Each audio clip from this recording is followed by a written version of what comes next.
You have no idea what a woman is capable of when she discovers she's been betrayed in the most cowardly way possible. Hello, my dears. I'm Esther, 83 years young, and today I'm going to tell you a story that happened to me almost 60 years ago, but still gives me immense satisfaction to remember. Before I begin, please like this video, subscribe to the channel if you haven't already, and let me know in the comments what city you're watching from. I love knowing where my listeners are from. Now let's get to the story that will leave you speechless. It was 1965. I was only 23 years old. I had been married for 6 years to a man named Arthur.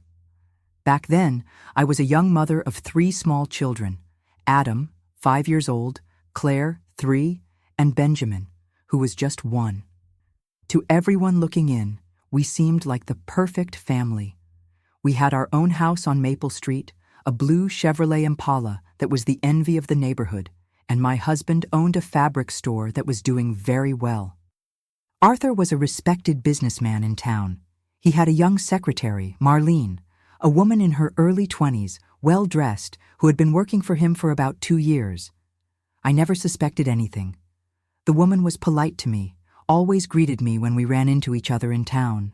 And I, foolish as I was, even thought she was a respectable girl. In those days, husbands went to work and wives took care of the home and children.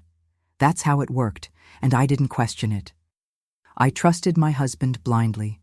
What a terrible mistake that was, my goodness. It was on a Thursday afternoon, January 13th, 1965, a date forever etched in my memory, that my life completely changed. Arthur had come home for lunch, as he always did. After lunch, he went to shower before returning to the store. I was arranging his clothes when I decided to check the pockets before putting his suit in the closet. It was my habit to always do this so nothing would be left in the pockets that might get ruined in the wash.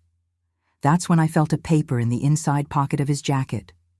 I pulled it out and saw it was a letter, but not just any letter, my dears. It was a perfumed letter written in delicate feminine handwriting. My heart immediately started racing. Something told me it wasn't good news, but I needed to know what was written there. I opened the letter with trembling hands, and what I read made the floor disappear beneath my feet. It was from Marlene, my husband's secretary, and it wasn't a work letter. No, it was a love letter. She wrote things like, "My love, I can hardly wait for our trip. It will be our honeymoon. 3 months, just for us in Miami." Folks, I read that letter about 10 times trying to understand if I was dreaming or if it was real. The letter talked about a trip they were going to take together, a 3-month trip to Miami. And the worst part, Arthur had told me he was traveling alone to expand the business and make new commercial contacts. What a liar. What a scoundrel. At that moment, sitting on our bedroom bed with that letter in my hands, I felt a mixture of pain, anger, and humiliation that I had never experienced before. I cried a lot, really a lot. The children were playing in the living room and couldn't see me in that state. I had to control myself not to make a scene. But after the initial shock passed, something strange happened to me. Instead of continuing to cry and lament, a coldness took over me. A calculating coldness. I began to think with a clarity I didn't know I had. If my husband thought he could deceive me in such a vile way, he was going to find out who he was messing with. I put the letter back exactly as it was and returned it to his jacket pocket. He couldn't suspect anything. When Arthur came back from his shower, I was in the kitchen preparing his coffee as if nothing had happened. He grabbed his jacket, gave me a little kiss on my forehead and said, "See you later, honey," as he did every day. How I managed to pretend everything was normal at that moment, I don't know to this day. But I did. I smiled at him, wished him a good day at work, and watched him leave through the window.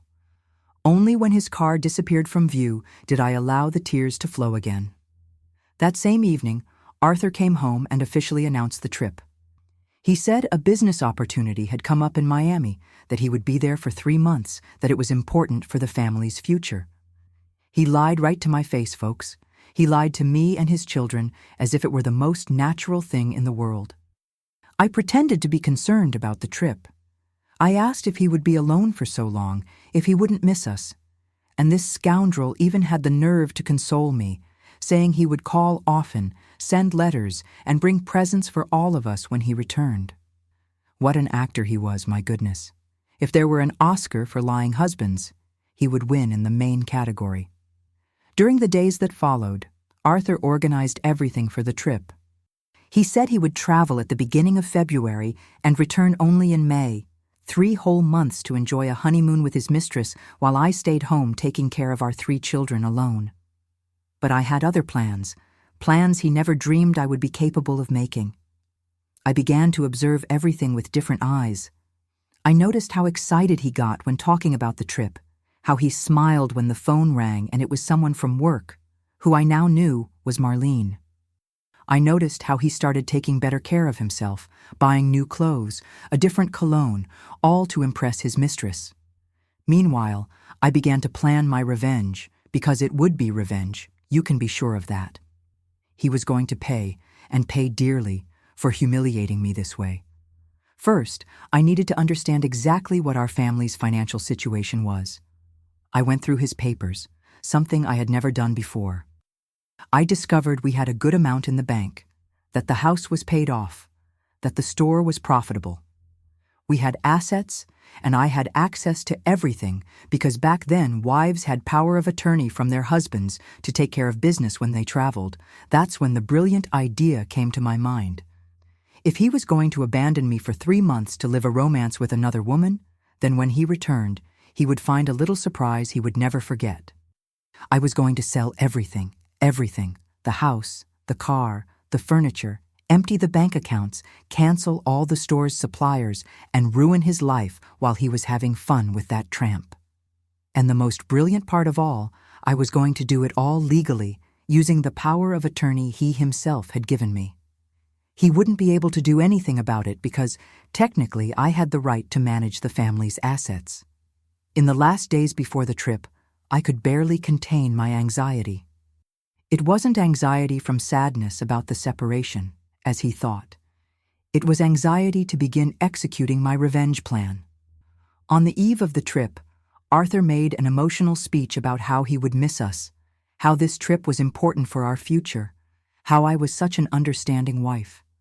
I listened quietly, nodding my head, but inside I was thinking, enjoy these 3 months well, my dear, because when you return, your life will be completely destroyed. On the day of departure, February 1st, 1965, I still played the role of the dedicated wife. I packed his suitcase with all the care. I made a special breakfast, even cried a little at the time of farewell to make the scene more realistic. He hugged me, kissed the children, promised to write often, and left in his blue Impala toward the train station. I stood at the door, waving until the car disappeared from view, with our 3 children by my side.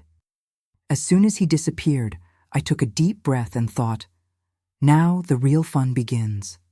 The next 3 months would be the most intense of my life. And when Arthur returned from his honeymoon with Marlene, he would discover that he had messed with the wrong woman. My dears, now I'll tell you how I executed the most calculated and silent revenge a woman has ever carried out. During those 3 long months, while my husband was having the time of his life in Miami with that tramp, I was here transforming his life into a living hell. And he didn't even dream what was happening. On the first day after his departure, I woke up with a determination I didn't know I had. I got up early, dressed the children, gave them breakfast, and when I put the little ones to play in the backyard, I sat at the kitchen table to make a list. It wasn't just any list.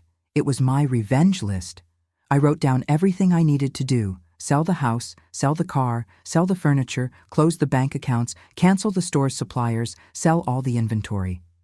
But I had to do it all slowly, carefully, so that when he returned, there wouldn't be a single penny left for that good-for-nothing.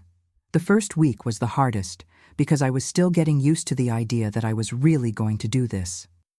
Every time the phone rang, I answered with the sweetest voice in the world. It was Arthur calling to ask how the children were, if everything was okay at home. What a hypocrite, calling from the hotel bed where he was with his mistress to ask about the family he had abandoned. I would respond that everything was great, that the children missed their daddy, that the house was in order, lie after lie, just like he was doing to me.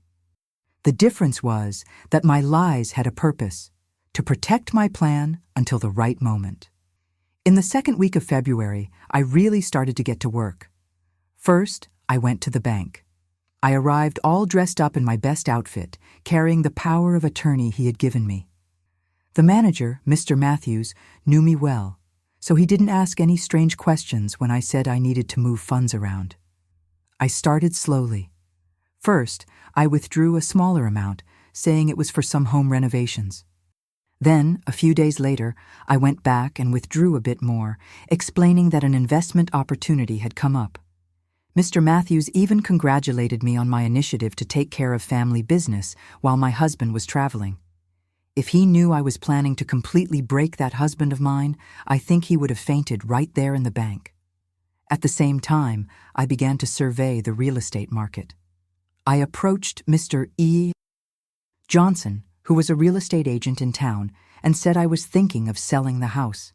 I made up a story that Arthur wanted to move to a larger house when he returned from his trip, and that I wanted to get a head start on selling our current one.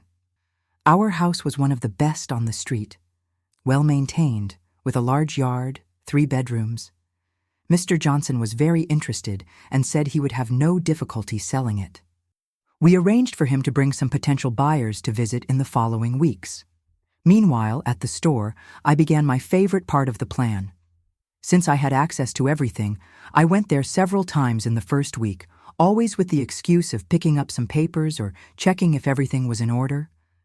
Marlene, of course, wasn't there anymore because she had traveled with my husband. How convenient, right? I began canceling orders with suppliers. I called each one of them, explaining that because of Arthur's trip, we were going to pause merchandise purchases.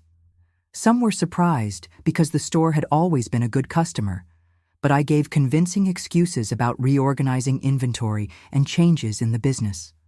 The next step was to sell the inventory that was already in the store. Here I had to be more creative. I started having incredible sales, selling fabrics at very low prices. I told customers it was a special liquidation because of my husband's trip. In 2 weeks, I managed to sell almost half the inventory. The money from the sales I religiously saved in an account I opened solely in my name at a bank in another town. Every week I would take a little trip there to deposit what I had managed to sell. The funniest thing is that people in town started praising me for my initiative. They said I was being a very dedicated wife, taking care of everything alone while my husband worked for the family's future. If they knew what I was really doing was preparing his ruin, they would have been scandalized.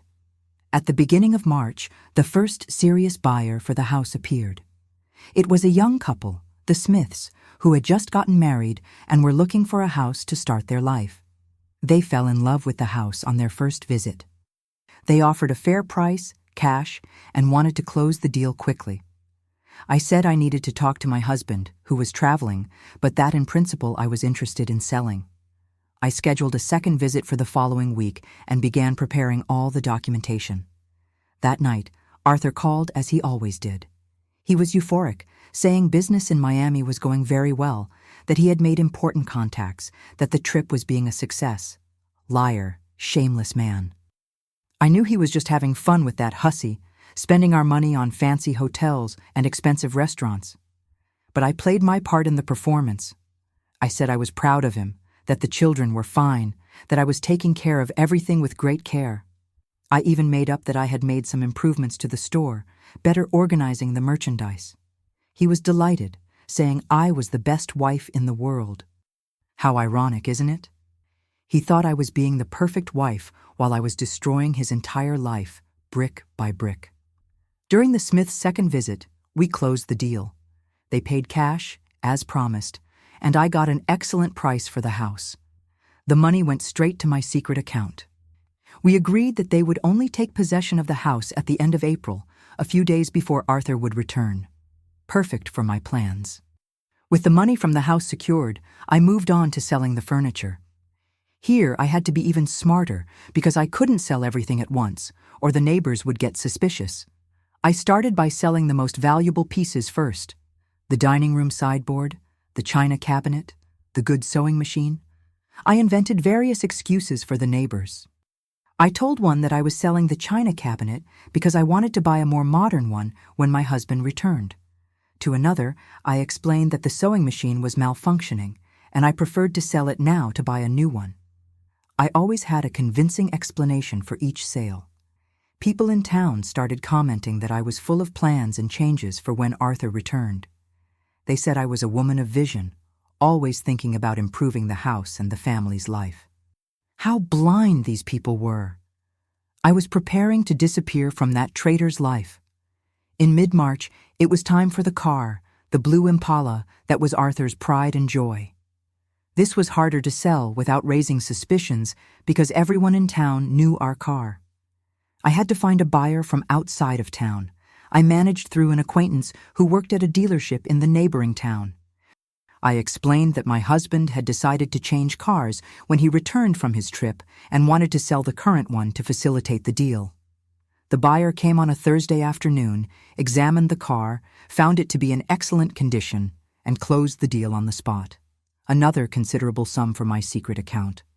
I was getting rich at the expense of the misery I was preparing for that unfaithful man. To disguise the absence of the car, I made up that there was a problem with the engine, and it was in the shop for a major repair. The neighbors offered rides when I needed to go out with the children, and I accepted with pleasure, always lamenting the bad luck of having car problems right when my husband was traveling. By the end of March, the store was practically empty. I had sold almost all the inventory, canceled all suppliers, and was collecting all outstanding accounts from customers. The money continued to go to my personal account. During this time, Arthur called, very worried because some suppliers had tried to contact him in Miami. I explained that I had canceled some orders to reorganize the inventory, that I thought it would be better for him to start from scratch when he returned, with new and more modern merchandise. He liked the idea. He said I was thinking like a true businesswoman, that he was proud of my initiative. He even suggested that when he returned we could expand the store, invest more in the business. Poor man, he didn't know that when he returned, there wouldn't even be a store left to expand. In April, I intensified the operation. I sold the last pieces of furniture, the last valuable items in the house. I completely cleaned out the bank accounts, leaving only some small change so as not to raise suspicions. I even canceled the electricity and water contracts for the house for the end of the month.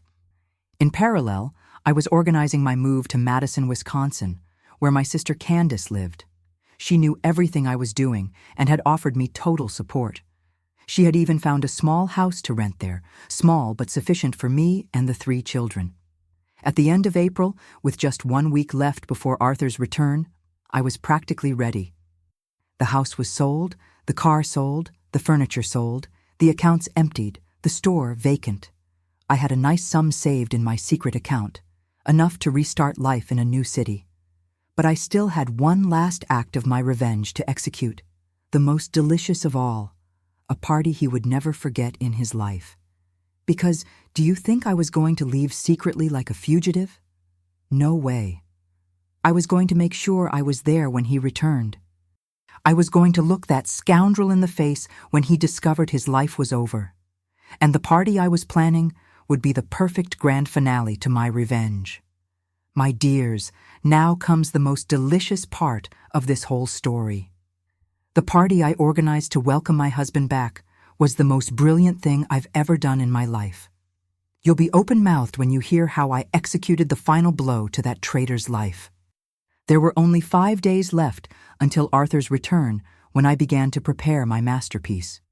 For 3 months, I had silently destroyed the entire structure of his life, but now I wanted the whole town to witness the moment when he would discover his complete ruin.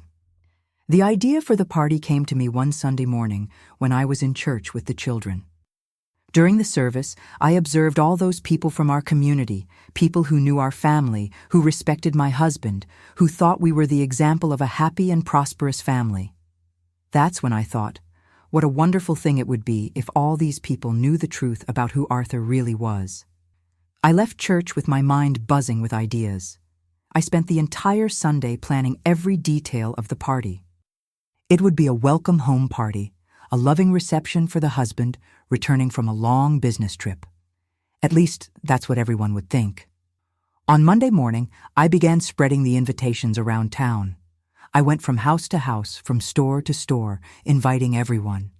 I said I wanted to make a special surprise for Arthur, that he deserved a grand reception after 3 months working hard for our family's future. People were charmed by my dedication as a wife. Mrs. Morgan, our neighbor, even commented that I was an example of a woman always thinking about her husband's well-being. Mr. Anderson from the bakery said it was rare to see such a caring wife these days. If they knew I was inviting the whole town to witness the public destruction of my husband, they would have had a fit. I made sure to invite everyone from his work too. After all, they knew Marlene. They knew she had traveled at the same time as my husband. It would be interesting to see their reactions when they discovered the two had traveled together. During the week, I finalized the last preparations for my revenge. I kept the love letters I had found in Arthur's pocket safely tucked away. These letters would be my main evidence at the time of the public humiliation. I also organized all the receipts for the sales I had made. Not that I was going to show them to everyone, but I wanted to have everything documented for when he tried to question what I had done. Legally, I was protected by the power of attorney he himself had given me. On Thursday, the day before his return, I went to the house I had rented in Madison for a final check. Everything was ready for our move. The little house was simple but cozy, perfect for starting a new life with my children, far from that liar. That night, Arthur called, excited from Miami. He said he was eager to return, that he had many news to tell, that the trip had been a complete success. He asked if I had any surprise prepared for him because he was feeling that something special awaited him at home. How right he was. I really had prepared an unforgettable surprise for him. I replied in the sweetest voice in the world that yes, I had a little surprise waiting, that he would be very moved by what he would find upon arriving. It wasn't a lie. He really was going to be moved, just not in the way he expected. On Friday morning, the day of his return, I woke up with an energy I didn't know I had. It was the day of my perfect revenge. I dressed the children in their best clothes, put on my prettiest dress, and began preparing the house for the party. I ordered some appetizers from Mr. Anderson's bakery, bought sodas, decorated the living room with some flowers. Nothing too elaborate, just enough to give a festive air to the environment. The important thing wasn't the decoration, it was what was going to happen during the party. The first people began to arrive around 5 in the afternoon. I had said Arthur would arrive at 6, so I wanted everyone gathered when he appeared. The house filled with people, neighbors, friends, acquaintances, people from his work, including some who worked with Marlene.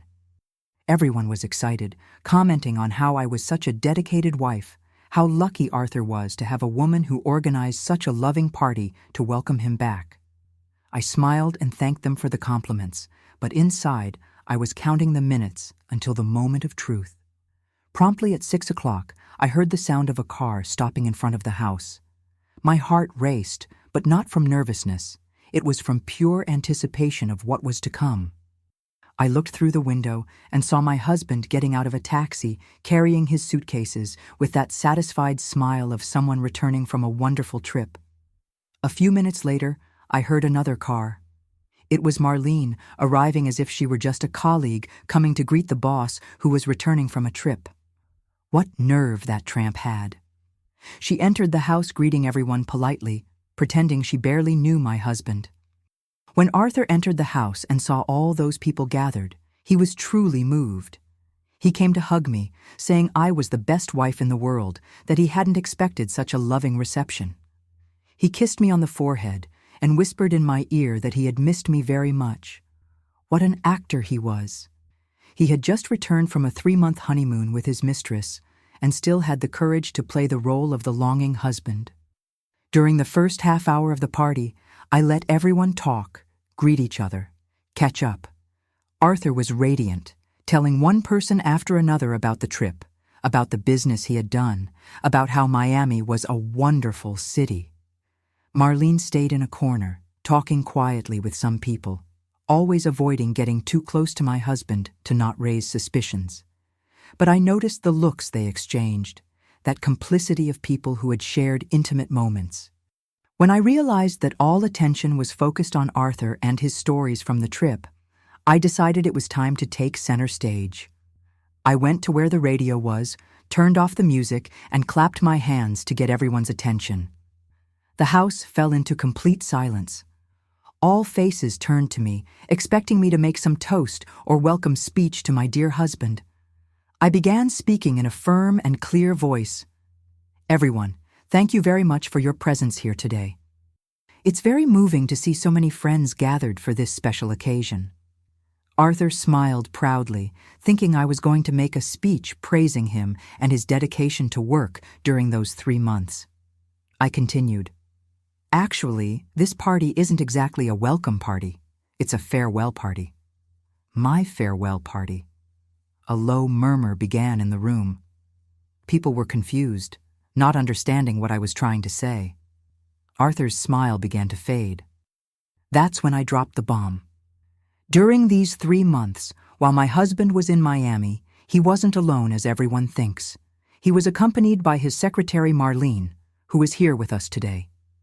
The silence that fell over the room was deafening. Everyone looked at Marlene, who turned white as a sheet. Arthur opened his mouth to speak, but I didn't let him. I took the love letters I had saved from my pocket and began reading excerpts for everyone to hear. My love, I can hardly wait for our trip. It will be 3 months just for us, our honeymoon in Miami. The reaction was immediate. Some guests were mouth agape.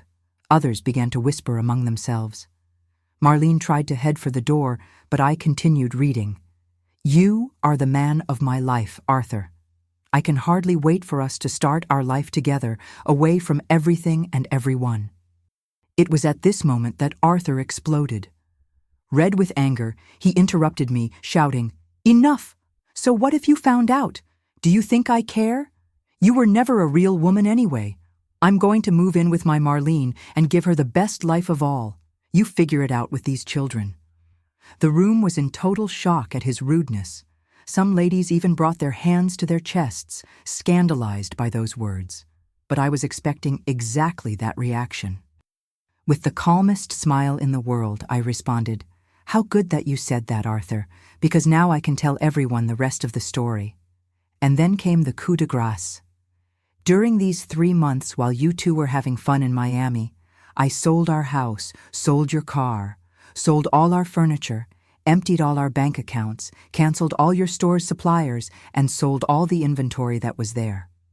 His face changed color as I spoke. From the red of anger, it turned to the white of despair. I continued. So, my dear, good luck giving the best life to your Marlene. Good luck finding somewhere to live because the house isn't ours anymore. Good luck buying a car because yours has been sold. And good luck restarting the store because there isn't even a spool of thread left in there. What happened next was even better than I had imagined. Marlene, who until then had been paralyzed with shock, exploded. Arthur, is this true? You have nothing? You deceived me. And before he could answer, she crossed the room and gave him a slap across the face that echoed throughout the entire house. You're a failure. I thought we were going to have a good life together. I never want to see your face again. And she ran out of the party, leaving my husband alone, humiliated, ruined, in front of the entire town. The silence that followed was absolute. Nobody knew what to do or say. Arthur stood there frozen, with the mark of the slap on his face, realizing he had lost everything, his family, his mistress, his possessions, his reputation. That's when I took my 3 children by the hand and headed for the door. Before leaving, I turned to the guests and said, Thank you very much for your presence. Now I'm going to start my new life with my children. And I left my own party, leaving all those people behind, most of them impressed with my courage. That was the last time I set foot in that house, and the last time I looked at the face of that man I had called husband. I left that party with my 3 children and went straight to my friend Zoe's house, where we were going to spend our last night in town. She had been taking care of our luggage during the party because I already had everything organized for our departure the next day. That night I couldn't sleep a minute. It wasn't regret, no. It was a mixture of relief, satisfaction, and anxiety for what was to come. For 3 months I had planned every detail of my revenge, and now that everything had gone right, I needed to face the reality of my new life. The children slept peacefully, poor things. Adam, who was already 5 years old, asked where Daddy was and why we weren't sleeping at home. I explained that we were taking a special trip, that we were going to visit a new city where Aunt Candace lived. He got excited about the idea of the adventure. On Saturday morning, we took the first bus to Madison. During the whole trip, I kept imagining what must be happening in the town we left behind. How Arthur had spent the night, where he had slept, what he was doing to find out his family's whereabouts. We arrived in Madison in the late afternoon. My sister Candace was waiting for us at the bus station with her husband Owen. When they saw me get off the bus with the 3 children and just a few suitcases, they were moved. Candace hugged me and whispered in my ear, "You were very brave, sister. Now everything will be all right." The little house I had rented was simple but cozy. 2 small bedrooms, a living room, kitchen, and bathroom. Very different from the big house we had before, but to me, it represented freedom. It was the beginning of my new life, away from that liar. In those first days in Madison, I dedicated myself to organizing our new routine. I enrolled Adam in a school near the house. I found a neighbor to take care of Claire and Benjamin during the day, and I started looking for work. It wasn't easy, my dears. Even with the money I had gotten from the sales, I knew I needed to work to support my children. I couldn't just depend on the savings because they would eventually run out. I got a job at a clothing factory as a seamstress. The salary was small, but at least it was a start. I left home at 6 in the morning and returned at 6 in the evening, tired, but with a clear conscience that I was honestly fighting for my family. Meanwhile, through the letters I received from my friend Zoe, I found out what was happening in our old town. And my goodness, what a disaster Arthur's life had become. In her first letter, Zoe told me that he had spent that first night sleeping on his brother Gerald's couch. On Saturday morning, he had gone to our old house and found the sold sign in front. He stood banging on the door of the new owners, the Smiths, making a scene, shouting that it was his house. Poor Mr. Smith had to call the police to remove Arthur from there. He couldn't believe I had managed to sell the house legally. He thought it was some kind of scam, that the documents were fake.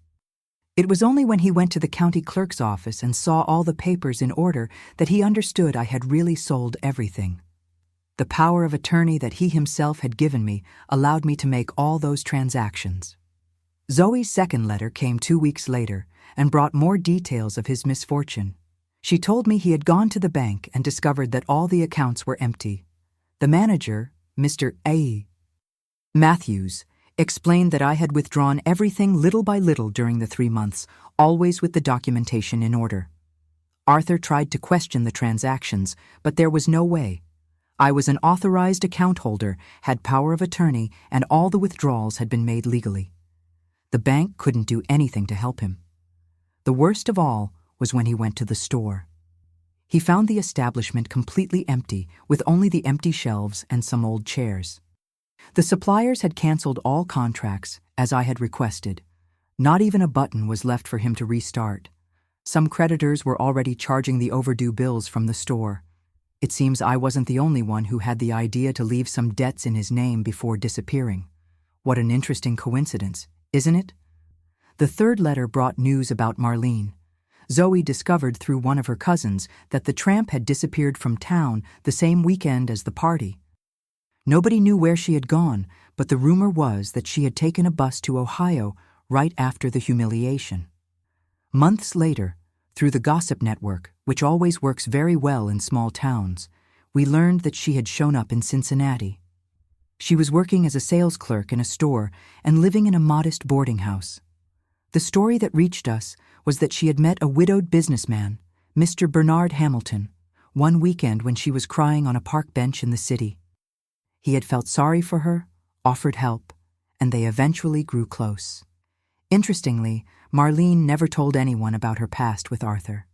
She made up a story that she was from a humble family from the countryside and had come to the big city looking for work. Bernard, who was a good and lonely man since his wife had died, fell in love with her story. They got married in December 1965, just 6 months after our memorable party. She became Mrs. Marlene Hamilton, respected wife of a prosperous businessman, a family woman, attending the local church. I have to admit that the clever girl did well for herself. She got what she wanted, a stable and comfortable life with a man who respected her. The difference is that this time she didn't have to destroy a family to get it. Meanwhile, Arthur's situation only got worse. From Zoe's letters, I learned that he had tried to rebuild the store, but without money to buy merchandise and without credibility with suppliers, he couldn't make the business work. His reputation in town was completely destroyed. Everyone knew the story of the betrayal and the revenge I had taken. He became a laughingstock in conversation circles. The men laughed at his situation, and the women praised me for my courage. In addition, he started drinking. At first, it was just a little whiskey now and then to drown his sorrows. Then it became a daily habit. In a few months, he was drinking from morning till night.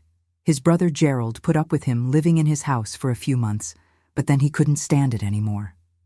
Arthur was becoming an inconvenient drunk, always complaining about life, always blaming others for his own mistakes. He never took responsibility for what he had done to his family. In his mind, I was the villain of the story. He played the victim, saying I had exaggerated in my revenge, that an affair didn't justify the complete destruction of his life. What nerve, right? The man cheats on his wife, abandons 3 small children to live a romance with his secretary, and still thinks he was the victim of an injustice. In 1967, 2 years after our separation, he showed up in Madison. He had discovered where I lived through someone and came looking for his family. When I got home from work and found him sitting in my living room talking to the children, I felt a mixture of anger and disgust that almost made me sick. He was different, thinner, with wrinkled clothes, smelling of whiskey even though it was mid-afternoon, red eyes unshaven. He was clearly at rock bottom. The children didn't know how to react. Adam, who was now 7 years old, vaguely remembered his father, but Claire and Benjamin barely recognized him. They had been very young when we left town. He started crying, asking for forgiveness, saying it had been a terrible mistake, that he wanted to win his family back. He promised he would stop drinking, that he would find work, that he would be a better father. I looked him straight in the eyes and said with all the coldness in the world, "Arthur, you can see the children whenever you want. They are your children too, and I won't prevent contact, but we will never be a family again. You made your choice in 1965, and I made mine." I explained that he could visit the children, but that I would never live with him again, that I had rebuilt my life, had an honest job, and wasn't going to throw everything away because of a man who had betrayed and humiliated me. The children's reaction was what hurt me the most. When he tried to approach them, they hid behind me. They cried when he tried to talk to them. Benjamin, who was only 3 years old, didn't even know who this strange man was who claimed to be his daddy. Arthur stayed in town for a week, trying to get close to his children, but the kids were afraid of him, didn't feel comfortable in the presence of this stranger who smelled of alcohol and spoke with a trembling voice. At the end of the week, he gave up and returned to our old town. Before leaving, he sought me out one last time and said he was going to sue for regular visitation rights to the children. I replied that he had every right to try, but that any judge would want to know why a father had abandoned 3 small children to live with a mistress, and why now, 2 years later, he appeared drunk wanting to recover his family. He never filed any lawsuit. He knew he didn't have the moral or financial conditions to fight for custody or visitation. That was the last time we talked face to face. After that, Our communication was limited to messages he sent through third parties, always asking for news of the children, always promising that he would recover and come back for his family. Promises that were never fulfilled, my dears. Arthur's life only went downhill from there. My dears, now I'll tell you how the life of each person in this story ended. Because life has a very interesting way of doing justice, and each one reaped exactly what they sowed. I'll start with my own story because it was the one that cost me the most to rebuild.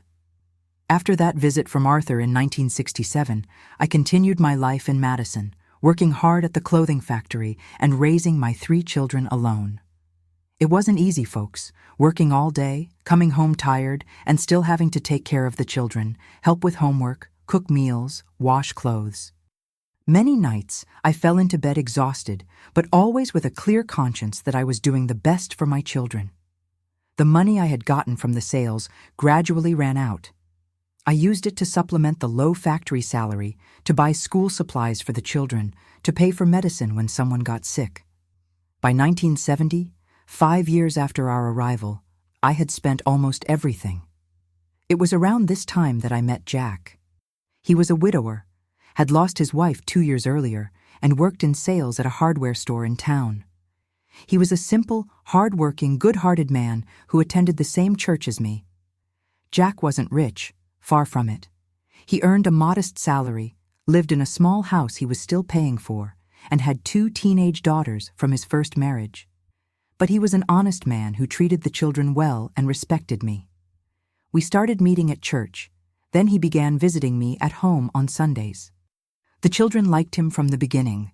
He was affectionate, played with them, and never tried to impose himself as a father. He respected the fact that they already had a father, even if he was absent. In 1974, 9 years after my separation, Jack and I got married in a simple ceremony at the local church. I was 32 years old. He was 38. It wasn't a marriage of overwhelming love like the first had been, but it was a mature love, built on trust and mutual respect. We joined our families in a larger house that we rented together, 5 children in total, my 3 and his 2 daughters. It was a wonderful chaos, a large and united family.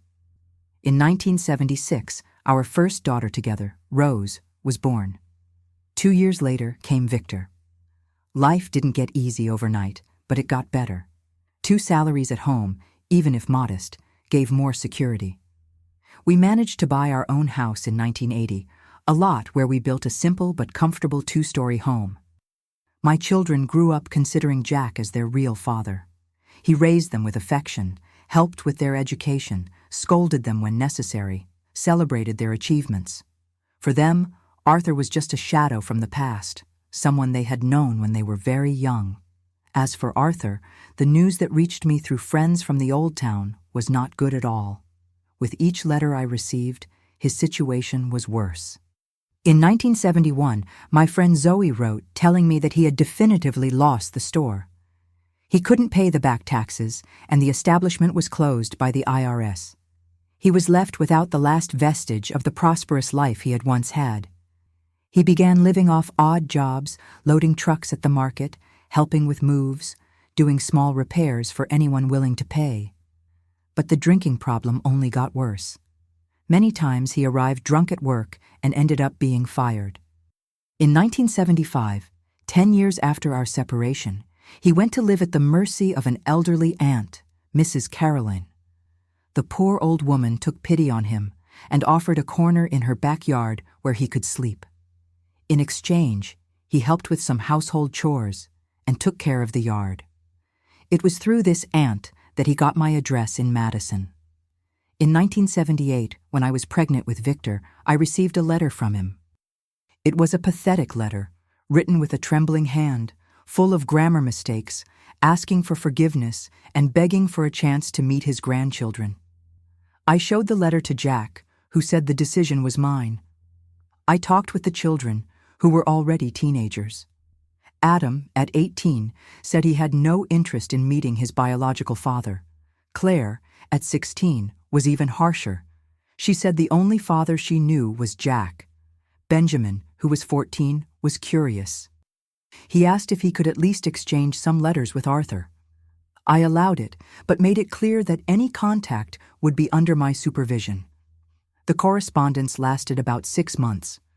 Arthur sent letters full of promises of change, saying he was trying to stop drinking, that he had found a steady job at a mechanic's shop. But Benjamin soon lost interest. The letters were always the same: many apologies, many promises, no concrete action. In 1982, Aunt Caroline died, and Arthur was literally on the street. He began living under bridges, in parks, begging for food and alms. He became a homeless person, a street dweller that everyone in town knew as Drunk Arthur. Friends who still kept in touch with me said it was sad to see. Thin, dirty, talking to himself, completely given over to alcohol. Many times the police would pick him up and take him to spend the night at the station, more out of pity than because he had done anything wrong. In 1989, I received a letter from Zoe telling me that he had been admitted to the public hospital with liver problems. The doctors said it was advanced cirrhosis, the result of years of alcoholism. There was no fixing it. It was just a matter of time.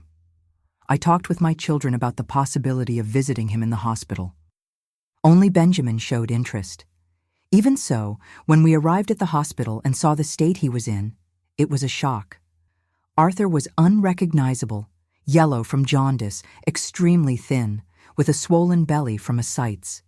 He couldn't even get out of bed. When he saw me, he started crying and asking forgiveness for the mistakes he had made. Benjamin was shaken to see his biological father in that state.